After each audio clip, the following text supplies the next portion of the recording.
अखिल भारतीय अखाड़ा परिषद के अध्यक्ष और मनसा देवी के अध्यक्ष महाराज श्री रविंद्रपुरी जी ने दिव्या टाइम्स इंडिया के साथ बातचीत में कहा कि 2021 में कोरोना प्रतिबंधों के चलते हरिद्वार महाकुंभ की दिव्यता और भव्यता में जो कमी रह गई थी, 2027 में हरिद्वार कुंभ को प्रयागराज महाकुंभ की तर्ज पर पूरी भव्यता और दिव्यता से आयोजित कर उस कमी को पूरा किया जाएगा।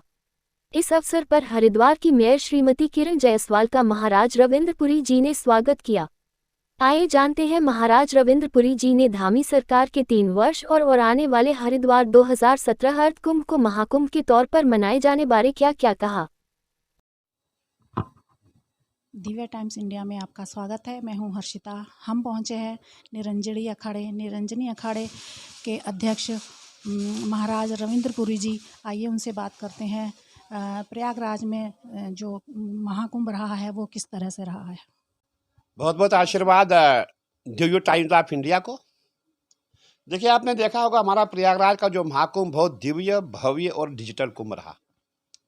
और ना भूतो ना भविष्यति हमने कभी ऐसा कुंभ देखा ही नहीं।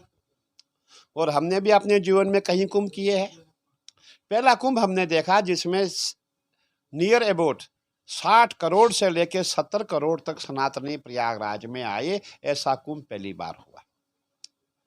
और आपने देखा होगा इस समय हमारे भारत में नहीं, पूरे विश्व से वहां पे लोग आए।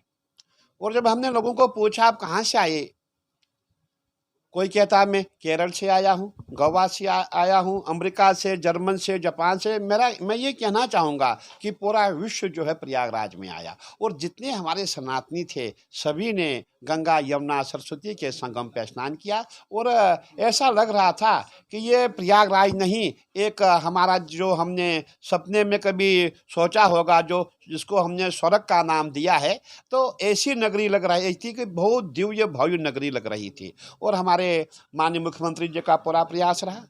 जितने भी सनातनी यहाँ आए सबके लिए सुविधाएं थी, सबके लिए टेंट लगाए गए थे।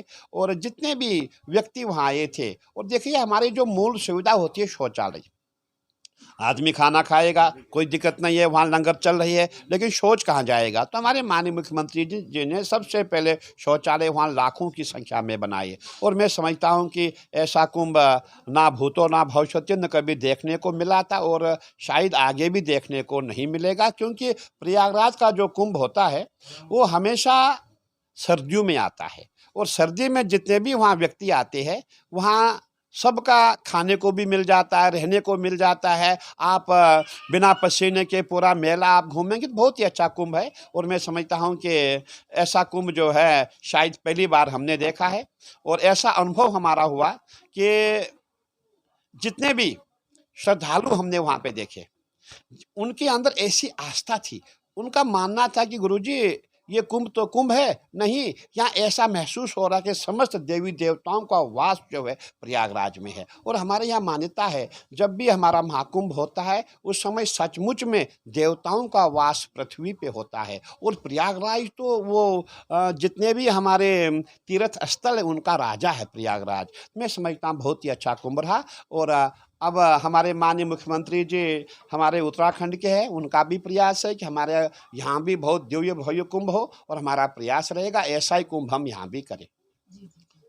महाराज जी, क्या अपेक्षाएं रहेंगी आपकी उत्तराखंड सरकार से 2027 में जो आ रहा है अर्ध कुंभ। देखिए, संत को ही हम जितने भी संत महात्मा है, हमारा कार्य यही है कि जगह जगह पे सनातन का काज हो।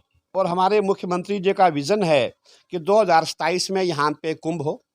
और जो अर्ध कुंभ है उसको कुंभ का नाम दिया जाएगा। क्योंकि देखिए ये भी एक संयोग है।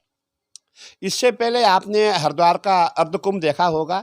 जब भी यहाँ अर्ध कुंभ आता है उस समय उज्जैन का महाकुंभ आता है। इसीलिए संत महात्मा यहाँ का अर्ध कुंभ नहीं कर पाते हैं। परंतु ऐसा सहयोग भी कई सालों के बाद आया है कि इस बार 1 साल पहले हरिद्वार का अर्ध कुंभ आ रहा है। और सभी संत महात्मा हरिद्वार में ही रहते हैं। तो जब यहाँ अर्ध कुंभ होगा तो अवश्य जितने भी संत महात्मा हैं सबको शाही स्नान करना पड़ेगा, सबको कुंभ करना पड़ेगा। इसीलिए प्रयास किया जा रहा है कि यहाँ का भी जो कुंभ हो बहुत दिव्य भव्य और डिजिटल कुंभ हो।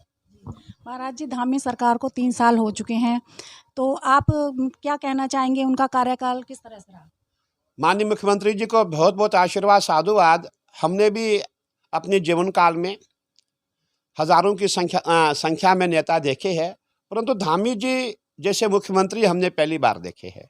सबसे बड़ी बात है वो ईगोलेस है, उनमें कोई ईगो नहीं, ईगो प्रॉब्लम नहीं है। हमारे उत्तराखंड का छोटे तबके से लेके बड़ा जितने भी लोग हैं, जो भी उनसे मिलना चाहिए वो उनसे मिल सकते हैं। और मैं समझता हूँ कभी भी हमने माननीय मुख्यमंत्री जी को अपने सीएम हाउस में नहीं देखा। कभी वो जो चंपावत में है, कभी वो देहरादून में है, कभी हरिद्वार में है। पूरे हमारा जितना भी उत्तराखंड के चप्पे चप्पे में उनकी निगाह रहती है। और आपने ये भी देखा होगा जितना विकास उनके कार्यकाल में हुआ, ऐसा विकास कभी नहीं हुआ। अभी आपने देखा होगा इस समय सबसे पहले हमारे उत्तराखंड में हमारे माननीय मुख्यमंत्री जी ने यूसीसी लागू किया, जो पूरे भारत में एक मिसाल के रूप में सभी देख रहे हैं कि पूरा विश्व इस समय हमारे माननीय मुख्यमंत्री जी को देख रहा है कि वाकई एक युवा मुख्यमंत्री पुष्कर सिंह धामी जी है, और सभी उनकी प्रशंसा करते हैं। और मैं यही कहना चाहूँगा, जब से हमारे मुख्यमंत्री जी ने हमारे उत्तराखंड का मुख्यमंत्री पद संभाला है तब से यहाँ बहुत काम हुआ है।